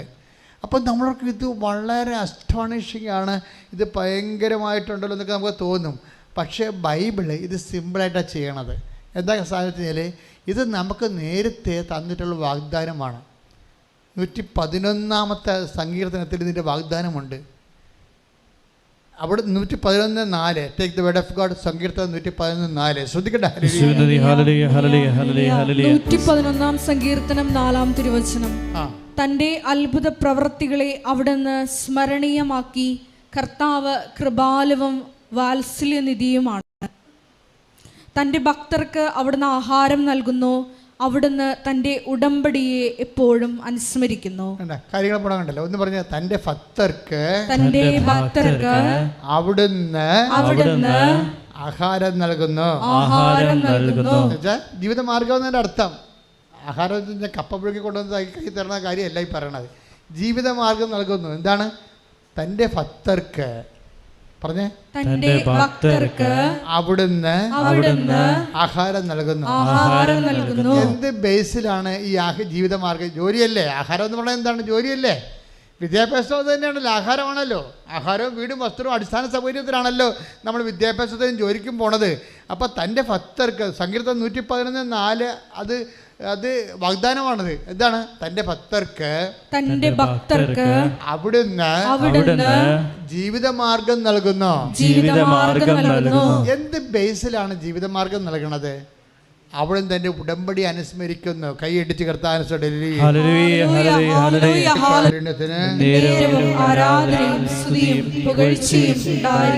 ഈ സങ്കീർത്തനം 111:4 ഇതിൻ്റെ ബേസിക് വേർഡ്. എന്താ കാര്യം? നിങ്ങൾക്ക് ഇപ്പോൾ അഞ്ജു ആൻ്റണി എറണോട്ടിക് എഞ്ചിനീയർ, 6 വർഷം ഗ്യാപ്പുള്ള എഞ്ചിനീയർ, അവരെക്കാൾ ശക്തരായ ആൾക്കാരുമായിട്ടാണ് അവർക്ക് ഇൻ്റർവ്യൂ. ഇൻ്റർവ്യൂവിൽ അവർക്ക് കിട്ടിയിരിക്കുന്ന സ്കോർ 0 ആ ഹീറോ സ്കോറിൽ നിന്ന് അവർ നിലയും വിളിച്ച് ബാത്റൂമിൽ പോയി ഉച്ചത്ത് നിലവിളിച്ചിട്ട് സങ്കടത്തോടെ പ്രൊഫഷനോട് ബൈ പറഞ്ഞുകൊണ്ട് അവർ വീട്ടിലോട്ട് പോവുകയാണ്. അവർ തിരിച്ചു വിളിച്ചത് ആരാണ്? ഈ സങ്കീർത്തനം 114 എന്താണ്? അവൾ ഉടമ്പടിയോട് വിശ്വസ്തയായിരുന്നു. നമ്മൾ ചുമ്മാ അവിടുന്ന് തൻ്റെ ഭക്തർക്ക് ആഹാരം നൽകുന്നു എന്ന് പറഞ്ഞാൽ ഇറ്റ്സ് ഓക്കെ. കർത്താവ് പറഞ്ഞിട്ടുണ്ട് ആഹാരം എല്ലാവരും കൊടുക്കുന്നു എന്ന് പറഞ്ഞിട്ടുണ്ട്. എന്താണ്? ആകാശത്തിലെ പക്ഷികളെ നോക്കി, അവർ വിതക്കുന്നില്ല, കൊയ്യുന്നില്ല. പക്ഷെ അതൊന്നും ഉടമ്പടി പ്രകാരമല്ല. മനസ്സിലായില്ലേ? അതായത് നിങ്ങൾക്ക് മെരിറ്റ് പോകുന്ന സമയത്ത് ആഹാരം കിട്ടുന്നത്, ജോലി കിട്ടുന്നത്, ഇറ്റ് ഈസ് മെരിറ്റ് പോയാൽ പിന്നെ എന്താണ്? But by grace. അതാണ് 111:4 പറയണത്. അവിടെ ഏറ്റു പറഞ്ഞ അവിടുന്ന് തന്റെ ഭക്തർക്ക് ആഹാരം നൽകുന്നു. എന്താണ് അടുത്ത വചനം? അവിടുന്ന് തന്റെ ഉടമ്പടി അനുസ്മരിക്കുന്നു. നിങ്ങൾ മനസ്സിലായില്ല? ആഹാരം നൽകുന്നത് ഈ മെരിറ്റ്, ശോഭയ്ക്ക് ജോലി കിട്ടിയതും പാകിസ്ഥാൻ്റെ സാധാരണ കച്ചവട പിടികയെന്ന് ബെഹ്റിൻ്റെ മിനിസ്ട്രിയിലേക്ക് ശോഭയെ ഉയർത്തിയത് എന്താണ്? അവിടുന്ന് തൻ്റെ ഉടമ്പടി അനുസ്മരിക്കുന്നു. അതായത് ദൈവം നീ ചെയ്ത ഉടമ്പടി അനുസ്മരിക്കുകയാണ്. ആ അനുസ്മരണം അതേ സമയത്തുള്ള അതേ ഒരു വൈബിലെ നീയും ദൈവത്തോട് ചെയ്ത ഉടമ്പടി അനുസ്മരിച്ചുകൊണ്ടേയിരിക്കണം. പ്രാർത്ഥിക്കുക. കർത്താവായ ദൈവമേ, ഞാൻ അങ്ങയോട് ചെയ്ത ഉടമ്പടി അനുദിനം അനുസ്മരിക്കുവാനും അതനുസരിച്ച് അങ്ങയുടെ ഭക്തനായി ഭക്തയായി ഉടമ്പടിയിൽ വളരുവാനും എന്നെ സഹായിക്കണം. ശ്രദ്ധിക്കട്ടെ.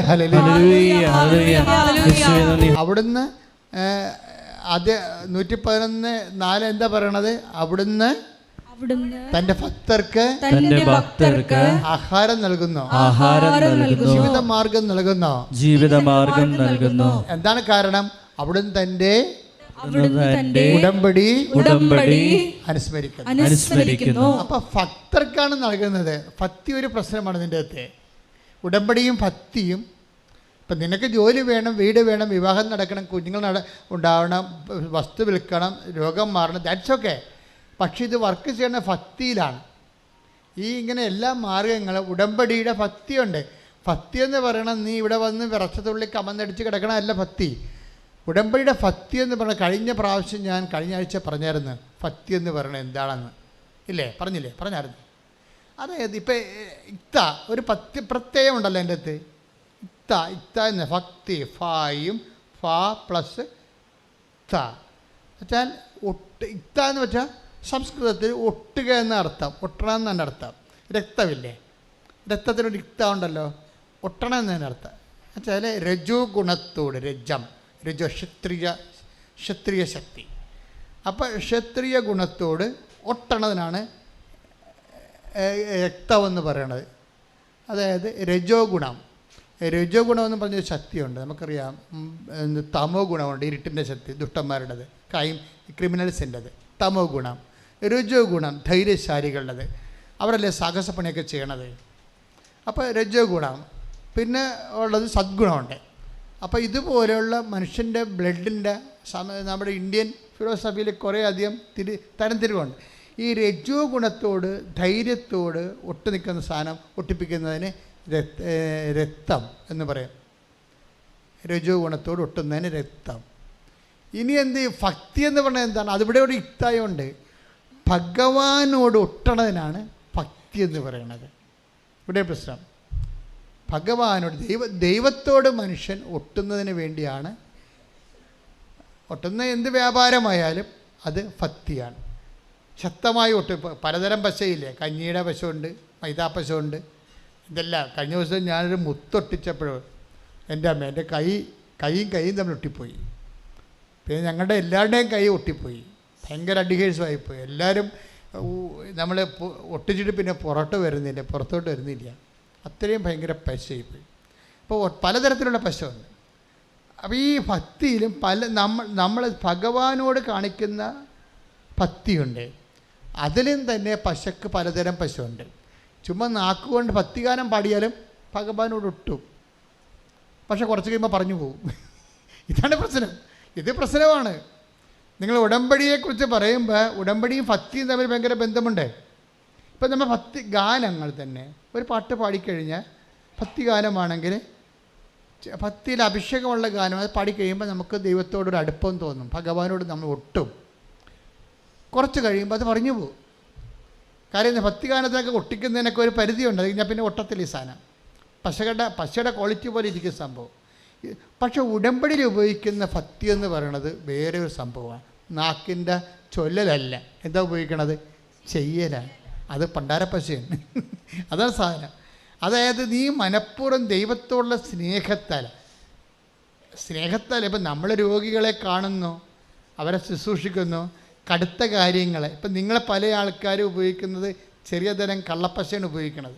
എന്നുവെച്ചാൽ പത്രം കൊണ്ടേ കൊടുക്കുക, അത്യാവശ്യം കാര്യങ്ങളൊക്കെ ചെയ്യുക. രോഗികളൊന്നും ആരും കാണത്തില്ലല്ലോ. അതിന് കുറച്ചുകൂടി കൂടിയ ദൈവസ്നേഹം വേണം. പ്രത്യേകിച്ച് നമുക്ക് പരിചയമില്ലാത്ത രോഗികളാണ്. പരിചയമുള്ള രോഗികളല്ല, പരിചയമില്ലാത്ത രോഗികളെ പോയി കാണുകയും അവരെ ആശ്വസിപ്പിക്കുകയും ചെയ്യുന്നതിനൊക്കെ കൂടിയ പശ വേണം, കൂടിയ ഭക്തി വേണം. അതിന് സാധാരണ ആൾക്കാർ, അതുകൊണ്ടാണ് ഞാൻ പലരോടും അതായത് കൂടിയ വലിയ കാര്യങ്ങൾ നിർവഹിക്കുന്നവരെ എപ്പോഴും അതേസമയം തന്നെ വലിയ ഈ ഇൻവെസ്റ്റ്മെൻ്റ് ഉള്ളവരാണ് ചെയ്യണത്. അപ്പോൾ നമ്മളിപ്പോൾ ഉടമ്പടി പുതുക്കി കഴിയുമ്പോൾ, ഉടമ്പടി എടുക്കുമ്പോൾ ഞങ്ങളൊന്നും പറയത്തില്ല, പക്ഷേ ഉടമ്പടി പുതുക്കി കഴിയുമ്പോൾ നിങ്ങൾ പശയുടെ ബ്രാൻഡ് മാറ്റേണ്ടി വരും, ക്വാളിറ്റി മാറ്റേണ്ടി വരും. മനസ്സിലായില്ലേ? ഉടമ്പടി പുതുക്കിയിട്ട് പണ്ട് ചെയ്തതിനേക്കാൾ പിന്നെ ലൈറ്റ് വെയിറ്റ് ആയിട്ട് കാര്യങ്ങൾ ചെയ്ത് കഴിഞ്ഞാൽ നിങ്ങൾ ബ്രാൻഡഡ് കള്ളന്മാരാണ്. ഇപ്പം ഞങ്ങൾ രാവിലെ അവിടെ സംസാരിച്ച തിരട്ട് ഗ്രാമമെന്ന് പ്രഭുവച്ചൻ പറഞ്ഞു. കള്ളന്മാർ മാത്രം താമസിക്കുന്ന ഗ്രാമം തമിഴ്നാട്ടിലുണ്ടെന്ന്. തമിഴ്നാട്ടിൽ മാത്രമല്ല, ഉടമ്പടി എടുത്തതിൽ 50% കള്ളന്മാരുണ്ടാകും. അതുവെച്ചാൽ ഇവർ പുതുക്കൽ വരുമ്പോൾ ഇവർ ഉഴപ്പും. പഴയതുപോലെ പവർ കാണിക്കത്തില്ല. ആ പത്രം കൊടുക്കുമ്പോൾ ഇന്നത് കൊടുക്കുക, ഇത് കൊടുത്ത് അവസാനിപ്പിക്കുക, എപ്പോഴും കൊടുത്തേക്കാന്നൊക്കെ പറഞ്ഞുകൊണ്ട് ഇവർ മുമ്പത്തേക്കൾ ഉഴപ്പും. ചില ആൾക്കാർ കുറച്ചുകൂടി തീഷ്ണമതികളായി മാറും. കാര്യം ഇത് വർക്ക് ചെയ്യണത് ഭക്തിയിലാണ് വർക്ക് ചെയ്യണത്. ഭക്തി, നമ്മുടെ ഭക്തി ഒരു പാട്ട് പാടിയാൽ ഒട്ടണ ഭക്തി അല്ല ഇത്. ഇത് ചൊല്ലുന്ന പ്രാർത്ഥനയല്ല, ചെയ്യുന്ന പദ്ധതിയാണ്. അപ്പം ചെയ്യുമ്പോൾ ഏറ്റവും ക്ലേശകരമായി ചെയ്യണം.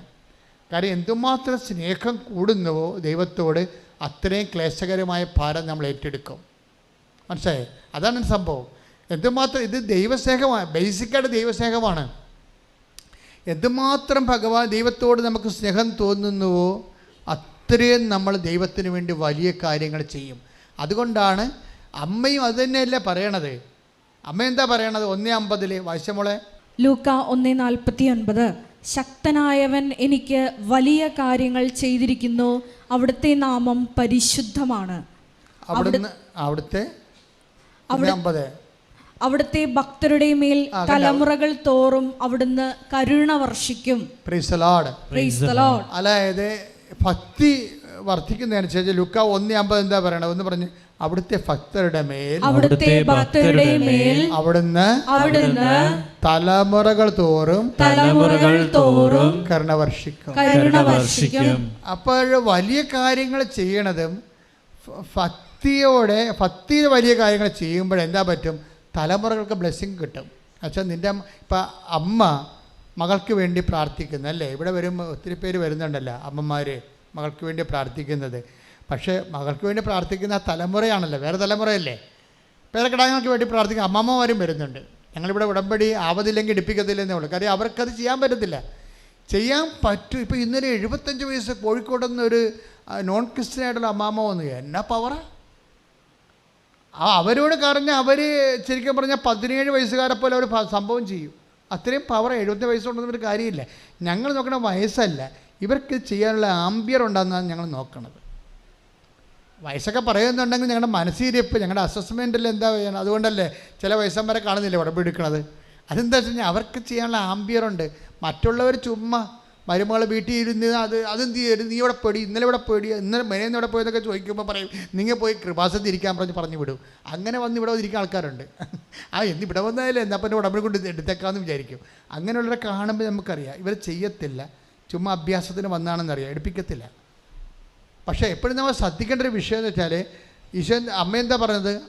ലൂക്ക 1:50 എന്താ പറഞ്ഞത്? അവിടുന്ന് തൻ്റെ ഭക്തരുടെ മേൽ തൻ്റെ കാരുണ്യം തലമുറകൾ തോറും പ്രദർശിപ്പിക്കും. അപ്പൊ 2-3 പ്രശ്നമാണ് അവരുടെ അടുത്തുള്ളത്. എല്ലാം ഉടമ്പടിയാണ്. കാര്യം അവിടെ കാരുണ്യം മന്ത്രമുണ്ട്. Not by merit but by grace. അതാണല്ലോ കാരുണ്യം, മെറിറ്റിലല്ല. അപ്പം തലമുറകളോട് കാരുണ്യം കാണിക്കും. നിന്റെ മക്കളോടും പേരക്കിടാങ്ങളോടും ദൈവം കാരുണ്യം കാണിക്കും. ആരുടെ? ഭക്തരുടെ മേലാണ്.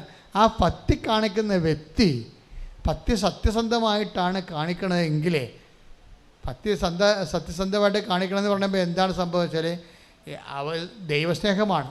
ദൈവസ്നേഹം കൂടിയാൽ നമ്മൾ രക്തസാക്ഷി വരെ ആയിപ്പോവും. ഞാനൊക്കെ എപ്പോഴും കൊതിക്കണ ഒരു സംഭവമാണ്. എനിക്കിങ്ങനെ പനി പിടിച്ച് മരിക്കുമ്പോഴൊക്കെ ആത്മഹത്യ ചെയ്ത പോലെയുള്ളൊരു പദ്ധതി എൻ്റെ മനസ്സിനുള്ളത്. അങ്ങനെ ഒരു സുവിശേഷകരൊക്കെ എന്നെ പനി പിടിച്ച് മരിക്കണേ. സുവിശേഷം പ്രസംഗിച്ച് അതിൻ്റെ പ്രത്യാഘാതങ്ങൾ ഏറ്റാണ് ദൈവത്തിന് സാക്ഷിയായി അവൻ അത്രയും നാൾ ചെയ്ത കാര്യം സത്യസന്ധമാണെന്ന് ലോകത്തോടും ദൈവത്തോടും പറഞ്ഞുകൊണ്ടാണ് അവൻ ദൈവത്തെങ്കിലേക്ക് പോണത്.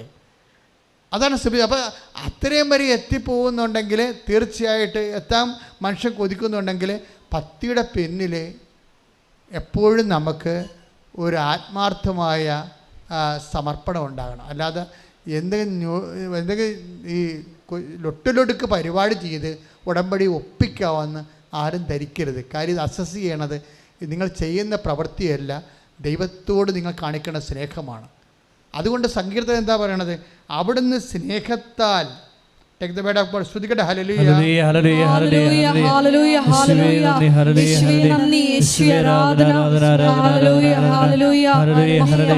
സങ്കീർത്തനം 91:44 ശ്രുതിക്കട്ടെ, ഹല്ലേലൂയ. നമ്മൾ ആദ്യം കണ്ടത് എന്താണ്? ആദ്യം കണ്ട വചനത്തിലുണ്ടായിരുന്നത് ഭക്തിയാണ്. 111:4 നമ്മൾ കണ്ടത് എന്താണ്? തന്റെ ഭക്തർക്ക് അവിടുന്ന് ആഹാരം നൽകുന്നു. തന്റെ ഭക്തർക്ക് അവിടുന്ന് ജീവിതമാർഗം നൽകുന്നു. അവിടുന്ന് തന്റെ ഉടമ്പടിയെ എപ്പോഴും അനുസ്മരിക്കുന്നു. അവിടുന്ന് തന്റെ ഉടമ്പടിയെ എപ്പോഴും അനുസ്മരിക്കുന്നു. അപ്പോൾ ഭക്തർക്ക് ജീവിതമാർഗം നൽകുന്നതിൻ്റെ ബേസ്മെൻ്റ് എന്ന് പറയണത്, അടിസ്ഥാനം എന്താണ്?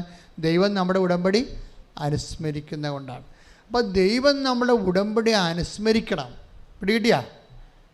ദൈവം നമ്മുടെ നിങ്ങൾ ദൈവത്തോട് ചെയ്ത ഉടമ്പടിയെ ദൈവം അനുസ്മരിക്കണം. ദൈവം അനുസ്മരിക്കണമെങ്കിൽ എന്ത് ചെയ്യണം? നിങ്ങൾക്ക് ആ ഭക്തി എന്ന് പറഞ്ഞ ഒട്ടലില്ലേ, അതെന്തുകൊണ്ടാണ് ഒട്ടണത്? ദൈവസ്നേഹത്താലാണ് ഒട്ടണത്. 91 സങ്കീർത്തനം അതല്ലേ പറയണത്? 91:14 അല്ലേ? അവൻ സ്നേഹത്തിൽ എന്നോട് ഒട്ടി നിൽക്കുന്നതിനാൽ, അവിടുന്ന് സ്നേഹത്തിൽ എന്നോട് ഒട്ടി നിൽക്കുന്നതിനാൽ ഞാൻ അവനെ രക്ഷിക്കും. അവൻ എൻ്റെ നാമം. അപ്പോഴ് ഒട്ടി നിൽക്കുമ്പോൾ രക്ഷിക്കുക മാത്രമല്ല, ദൈവം നമ്മുടെ ഉടമ്പടി അനുസ്മരിക്കും. അവിടുന്ന് സ്നേഹത്തിൽ നമ്മൾ ദൈവത്തോട് ഒട്ടി നിൽക്കുകയാണെങ്കിൽ ഉടമ്പടി അനുസ്മരിക്കും. ഉടമ്പടി അനുസ്മരിച്ചാൽ മതി. കാര്യം ദൈവം നമ്മളൊന്ന് ഓർത്താൽ മതി. നമുക്ക് ഈ അനുഗ്രഹം വരുന്നതിൻ്റെ സോഴ്സ്, ഇപ്പോൾ ആൻ്റണി പാടിയില്ലേ, വരുന്നുണ്ട് നിൻ്റെ അനുഗ്രഹം വരുന്നുണ്ട്, ആഹാരം വരുന്നുണ്ടെന്നൊക്കെ പറയണത് എന്തുകൊണ്ടാണ്? ദൈവം ദൈവത്തിനെ സംബന്ധിച്ചിടത്തോളം ഭക്തി, വിശ്വാസം, സ്നേഹം എല്ലാം വർക്കൗട്ട് ചെയ്യണത് ഒറ്റ ആപ്പിലാണ്, സിംഗിൾ മെമ്മറിയാണ്. അത് കുർബാന പോലും മെമ്മറി ആക്കി കളഞ്ഞതിൻ്റെ കാരണം അതാണ്. നിൻ്റെ സ്നേഹം ദൈവം അനുഭവിക്കുന്നത് നീ ദൈവത്തെക്കുറിച്ച് ഓർക്കുമ്പോഴാണ്. ദൈവത്തിൻ്റെ സ്നേഹം നീ അനുഭവിക്കുന്നതും നീ ദൈവത്തെക്കുറിച്ച് ഭക്തിയോടെ ഓർക്കുമ്പോഴാണ്. ഓർമ്മയാണ് ഇതിൻ്റെ ബേസ്മെൻ്റ് എല്ലാം. When we lost your memory, you lost your faith and your God. അതാണ് സത്യം. എന്നെങ്കിലും നീ ദൈവത്തിനെക്കുറിച്ചുള്ള ഓർമ്മ നിനക്ക് നഷ്ടമായാൽ അവിടെ വെച്ച് നീ ഭക്തനല്ലാതായി മാറും. പ്രാർത്ഥിക്കുക, കർത്താവായ ദൈവമേ, അങ്ങയെക്കുറിച്ച് സ്നേഹത്തോടെ ഓർക്കുവാൻ ആവശ്യമായ അഭിഷേകം എനിക്ക് നൽകണമേ. അതാണ് അച്ഛൻ ആദ്യമേ പറഞ്ഞത്. മക്കളെ, ഏറ്റവും വലിയ പുണ്യമെന്ന് പറയുന്നത് ഓർമ്മയാണ്. ദൈവത്തെക്കുറിച്ച് ഓർക്കുമ്പോഴുണ്ടാകുന്ന ദൈവത്തെക്കുറിച്ച് നമ്മുടെ ജീവിത അവസ്ഥകളെ അടിസ്ഥാനപ്പെടുത്താതെ തന്നെ ദൈവത്തിന് വേണ്ടി മാത്രം ഓർക്കുക കഴിഞ്ഞാൽ നീ കറക്റ്റ് ദൈവപൈതലാകും. കാര്യം ഇതൊരു ഓർമ്മയിലാണ് നീയും ദൈവവും തമ്മിലുള്ള റിലേഷൻസ് വർക്കൗട്ട് ചെയ്യണത്, ഓർമ്മയുടെ അടിസ്ഥാനത്തിലാണ്. അതുകൊണ്ടാണ് ജീസസ് പറഞ്ഞത്, do this in memory of me. ഇതെൻ്റെ ഓർമ്മയ്ക്കായി ചെയ്യുവേൻ. ഇത് ഓർക്കുമ്പോഴെല്ലാം നമുക്ക് ചുമ്മാ ഇങ്ങനെ അപ്പം മുറിച്ച് ഓർക്കാൻ പറ്റത്തില്ല. അപ്പം മുറിക്കുമ്പോഴെല്ലാം നിങ്ങൾ ഓർക്കേണ്ടത്, take the word of God, saint Paul reference, ശ്രദ്ധിക്കേണ്ട ഇത് ചെയ്യുമ്പോഴെല്ലാം അവർക്ക് ശ്രദ്ധിക്കേണ്ട. Hallelujah, hallelujah, hallelujah.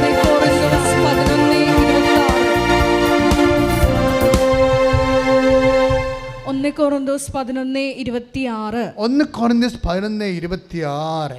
നിങ്ങൾ ഈ അപ്പം ഭക്ഷിക്കുകയും എന്ന് പറഞ്ഞാൽ നിങ്ങൾ ഈ അപ്പം ഭക്ഷിക്കുകയും ഈ പാത്രത്തിൽ നിന്ന് പാനം ചെയ്യുകയും ചെയ്യുമ്പോഴെല്ലാം, ഈ പാത്രത്തിൽ നിന്ന് പാനം ചെയ്യുമ്പോഴെല്ലാം കർത്താവിന്റെ മരണം അവന്റെ പ്രത്യാഗമനം വരെ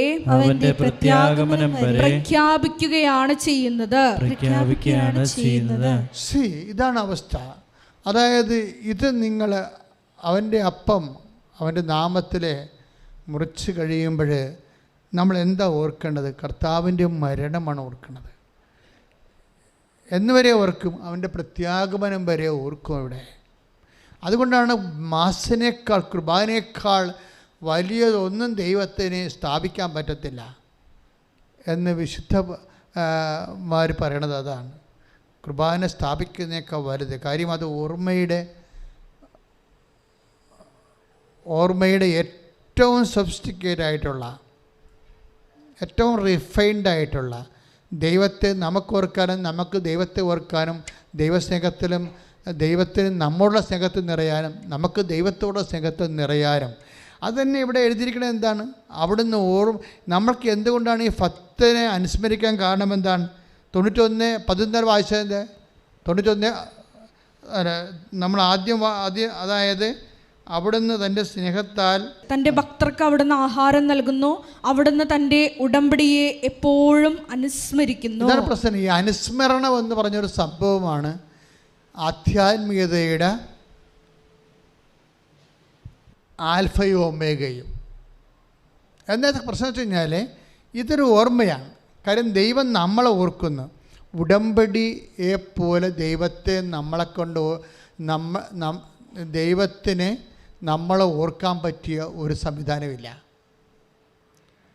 നിങ്ങൾ ചോദിക്കുമ്പോൾ ഞങ്ങൾക്ക് IELTS പാസ്സാകണം, അതുപോലെ എന്തെങ്കിലും വസ്തു വിൽക്കണം എന്നൊക്കെ പറഞ്ഞുകൊണ്ട് എഴുതി പോകണല്ലേ, അതല്ല സംഭവം. It's A bilateral agreement. എന്ന് വെച്ചാൽ മനുഷ്യരാശിക്ക് ദൈവത്തിന് നമ്മളെ ഓർക്കാനും നമ്മൾക്ക് ദൈവത്തെ ഓർക്കാനും അതുവഴി ദൈവം നമ്മളുടെ സ്നേഹത്താൽ നിറയാനും നിറഞ്ഞ് നമ്മളെ തണുക്കെ അനുഗ്രഹിക്കാനും ഒക്കെയുള്ള ഒരു മെക്കാനിസം എന്ന് പറയുന്നത് ഓർമ്മയാണ്. അതിൻ്റെ പ്രശ്നം ആ ഓർമ്മ, ആ ഓർമ്മയെക്കുറിച്ചാണ് 111:4 പറയണത്. എന്താണ്? അവിടുന്ന് തൻ്റെ ഭക്തർക്ക് ആഹാരം ജീവിതമാർഗം നൽകുന്നു. പിന്നെ എന്താണ്? അവിടുന്ന് തൻ്റെ ഉടമ്പടിയെ എപ്പോഴും അനുസ്മരിക്കുന്നു. അപ്പം അനുസ്മരിക്കുക എന്ന് വെച്ചാൽ നമ്മൾ ഉടമ്പടിയെ ദൈവം അനുസ്മരിക്കണമെന്നുണ്ടെങ്കിൽ നമുക്ക് അതിന് തക്ക ദൈവസ്നേഹം ഉണ്ടാകണം. കാര്യം എന്താണ്? ഭക്തർക്കല്ലേ, ഭക്തരുടെ ഉടമ്പടിയല്ലേ അനുസ്മരിക്കണത്, അല്ലേ? ദൈവം ഭക്തരുടെ ഉടമ്പടിയാണ് അനുസ്മരിക്കണത്. ഭക്തി എന്ന് പറഞ്ഞാൽ എന്താണ്? അതിൻ്റെ ബേസിക് എന്താണ്? ദൈവസ്നേഹമാണ്. അതുകൊണ്ടാണ് ബൈബിൾ പറയണത് ഭക്തി ഒട്ടി നിൽക്കുന്ന പരിപാടിയാണെങ്കിലും ശരിക്കും ഒട്ടിക്കണേ എന്താണ്? അവിടുന്ന് സ്നേഹത്തിൽ. Take the word of God 91 സങ്കീർത്തനം ശ്രദ്ധിക്കട്ടെ. Hallelujah, hallelujah, hallelujah. 91 സങ്കീർത്തനം 14 തിരുവചനം. 91:14. അവൻ സ്നേഹത്തിൽ എന്നോട് അവിടുന്ന് സ്നേഹത്തിൽ എന്നോട് ഒട്ടി നിൽക്കുന്നതിനാൽ ഞാൻ അവനെ രക്ഷിക്കും. രക്ഷ വരണതും സംരക്ഷണം വരണതും എല്ലാം വരണത് എന്താണ്? നിൻ്റെ സ്നേഹത്തിൻ്റെ ലെവലനുസരിച്ചാണ്, ദൈവസ്നേഹത്തിൻ്റെ ലെവല്. അപ്പം അത് ഉടമ്പടി എൻ്റെ മക്കൾ ടാർഗറ്റ് ചെയ്യണത് ഞങ്ങൾ പറയണ നിർദ്ദേശങ്ങളും നിബന്ധനകളും അച്ചിട്ടതുപോലെ എണ്ണി ഒപ്പിച്ച് അതുപോലെ ചെയ്താൽ അങ്ങനെ ഒരു പാകത്തിനിങ്ങനെ പാചകവിധിയല്ലേ ഉടമ്പടി, അല്ലേ? ഉടമ്പടി ഒരു പാചകവിധിയായിട്ട് പണിയെടുക്കാം, അല്ലേ? നമുക്ക് വേണമെങ്കിൽ ഒരു ഉണ്ട ചമ്മന്തി അരക്കണമെങ്കിൽ എന്തുമാത്രം തേങ്ങ വേണം, എന്തുമാത്രം മുളക് വേണം, എത്ര കഷ്ണം മാങ്ങ വേണം എന്നൊക്കെ ഒരു പാചകവിധിയുണ്ട്. അതുപോലെ നിനക്ക് അനുഗ്രഹം കിട്ടണമെങ്കിൽ 5 രോഗികളെ കാണണം, 10 പേർക്ക് ഭക്ഷണം കൊടുക്കണം. അങ്ങനെ പാചകവിധിയല്ല ഉടമ്പടി. ഉടമ്പടി ദൈവസ്നേഹമാണ് വിഷയം. നീ ഉടമ്പടിയിലായിരിക്കുന്ന വ്യക്തിയുടെ ദൈവസ്നേഹത്തിൽ കൂടുന്നുണ്ടോ എന്ന് നോക്കണം. അല്ല നീ ചെയ്യണ കാര്യങ്ങളല്ല. നീ ചെയ്യണ കാര്യം സാങ്കേതികമായിട്ടാണെങ്കിൽ എന്ത് ചെയ്യും? ദൈവസ്നേഹം ഇല്ലാതെ സാങ്കേതികമായിട്ടാണ് ചെയ്യണമെങ്കിൽ വർക്കൗട്ട് ചെയ്യത്തില്ല.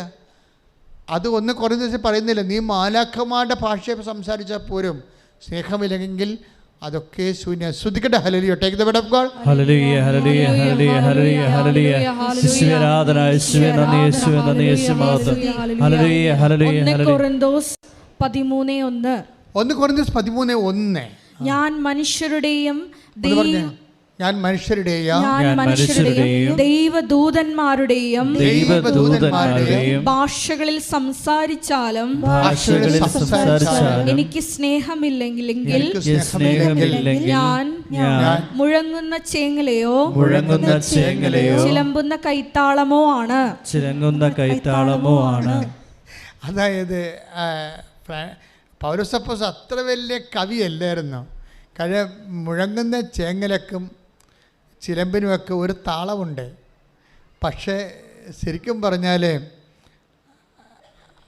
ആ താളം പോലും ഉണ്ടാകത്തില്ല സ്നേഹമില്ലെങ്കിലും അദ്ദേഹം നമ്മുടെ ഭാഷകളെല്ലാം നമുക്ക് കമ്മ്യൂണിക്കബിൾ പോലും ആകാതെ ഇരിക്കുമെന്നാണ് പറയണത്. പക്ഷേ അതിനേക്കാൾ ഗതികേടാണ് ശരിക്കും പറഞ്ഞാൽ. അതുകൊണ്ട് എൻ്റെ മക്കൾ ചെയ്യണത് സ്നേഹരാഹിത്യമായിട്ടുള്ള എന്തെങ്കിലും ബേസ്മെൻ്റ് ഉണ്ടോ എന്ന് നോക്കണം. കാര്യം ഇതെല്ലാം ചെയ്യണമെങ്കിൽ സ്നേഹം വേണം. ആരോട് വേണം? ദൈവത്തോട് വേണം. ദൈവത്തോട് സ്നേഹമില്ലാതെ നിനക്ക് ആശുപത്രി പോകാനൊന്നും രോഗികളെ കാണാൻ പറ്റത്തില്ല. ദൈവത്തോട് സ്നേഹമില്ലാതെ നിനക്ക് ഒരു ബന്ധവും സ്വന്തമല്ലാത്ത ആൾക്കാരെ വിളിച്ചിരുത്തി പഠിക്കാൻ. ഇപ്പം ഞാൻ ചില പ്രശ്നത്തിൽ പറഞ്ഞു, ട്യൂഷൻ പഠിപ്പിക്കാൻ പറ്റുന്നവരിപ്പോൾ ഈ വെക്കേഷൻ ടൈമാണ്. എല്ലാവരും തന്നെ ഇംഗ്ലീഷിനും കണക്കിനുമൊക്കെ കുറവുള്ള ആൾക്കാരാണ്. പിള്ളേർക്ക് നല്ല വിദ്യാഭ്യാസം കിട്ടണില്ല. അപ്പോൾ അതുകൊണ്ട് തന്നെ അവർക്കൊരു സെൻറ്റൻസ് പോലും എഴുതാൻ അറിയാൻ പാടില്ലാത്ത 10ാം ക്ലാസ്സുകാരെ നമ്മൾ കണ്ടിട്ടുണ്ട്.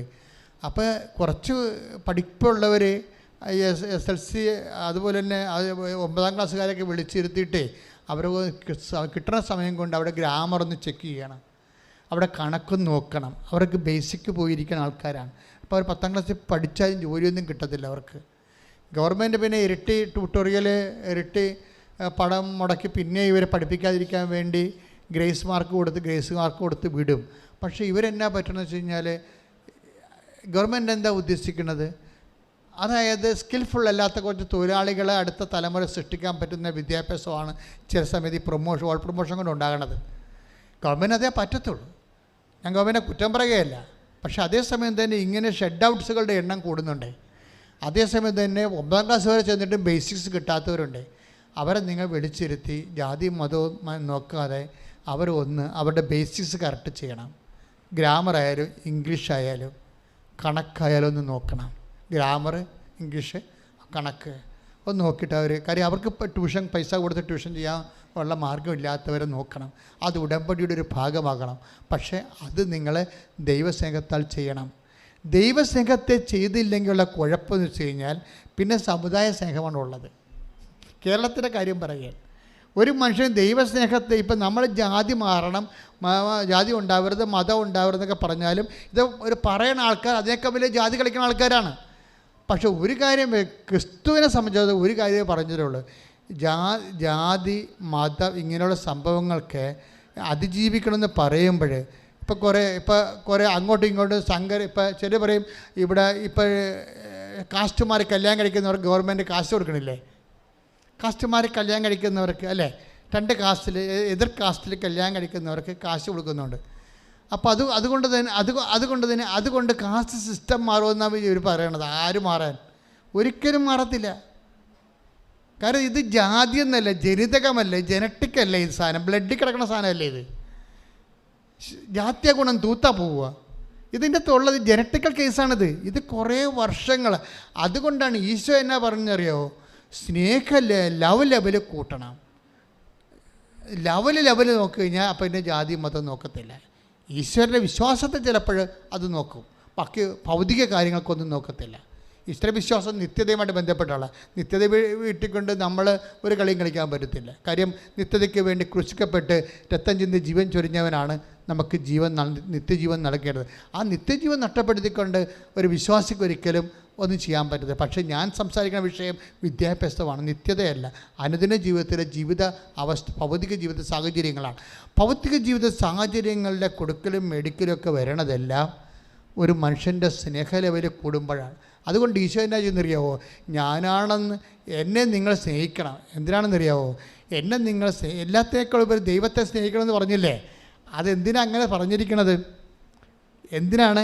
എല്ലാത്തിനേക്കാൾ ഉപരി നമ്മൾ ദൈവത്തെ സ്നേഹിച്ചു കഴിഞ്ഞാൽ ദൈവത്തിനെ സ്നേഹിക്കുന്ന പോലെ തന്നെ നമുക്ക് മനുഷ്യരെ സ്നേഹിക്കാം, ജാതി മതം നോക്കാതെ. അതുകൊണ്ട് എന്ത് പറഞ്ഞു?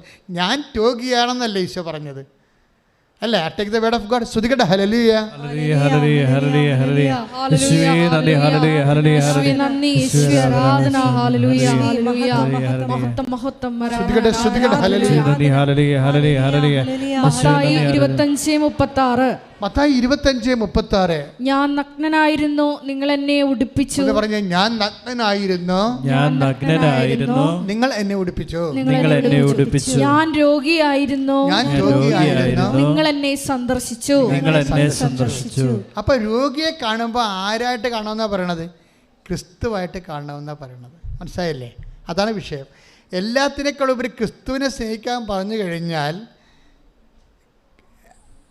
നമുക്ക് ദൈവസ്നേഹം വർദ്ധിക്കുന്ന അനുസരിച്ച് കൊണ്ട് പിന്നെ എന്താ പറയണത്? അത് നേരെ തിരിച്ചു വരും. എങ്ങനെ തിരിച്ചു വരും? നമ്മൾ രോഗിനെ കാണുമ്പോൾ നമ്മൾ എല്ലാത്തിനേക്കാളും ഉപരി ക്രിസ്തുവിനെ സ്നേഹിക്കുമ്പോൾ ആ എല്ലാത്തിനേക്കാളും ഉപരി ക്രിസ്തുവിന് കൊടുക്കുന്ന സ്നേഹം ആർക്ക് കൊടുക്കും? നമ്മൾ ഞാൻ ക്രിസ്തുവിനെ രോഗിയായിട്ട് കാണുമ്പോൾ നമ്മൾ എന്ത് ചെയ്യും? ഇപ്പോൾ രോഗിനെ ക്രിസ്തുവായിട്ട് കാണുമ്പോൾ എന്ത് ചെയ്യും? നമ്മളെല്ലാത്തിനേക്കാളും ഉപരി ക്രിസ്തുവിനെ സ്നേഹിക്കുന്നു. ആ സ്നേഹം തന്നെ ക്രിസ്തുവിന് കൊടുക്കുന്ന ആ ബഹുമാനവും ആദരവും സ്നേഹവും നമ്മൾ ആർക്ക് കൊടുക്കും? രോഗികൾക്ക് കൊടുക്കും. മനസ്സിലായ? അവരെന്ത് ജാതിയായാലും എന്ത് അവസ്ഥയായാലും ആ ദൈവത്തിന് കൊടുക്കുന്ന അതേ നിലവാരം ആ രോഗികൾക്ക് കൊടുക്കും. ഇത് ആണ് സുവിശേഷത്തിൻ്റെ കാഴ്ചപ്പാട്. ആരെയും തല്ലാനും കൊല്ലാനും ഒന്നും പറയണില്ല. തളർന്നു കിടക്കുന്നവനെ താങ്ങാനുള്ള ദൈവസ്നേഹം ഉണ്ടാകാൻ വേണ്ടിയാണ് ക്രിസ്തു ക്രൂശിക്കപ്പെട്ട കാലമാണ് നോൻപ് കാലം. ശ്രദ്ധിക്കട്ടെ.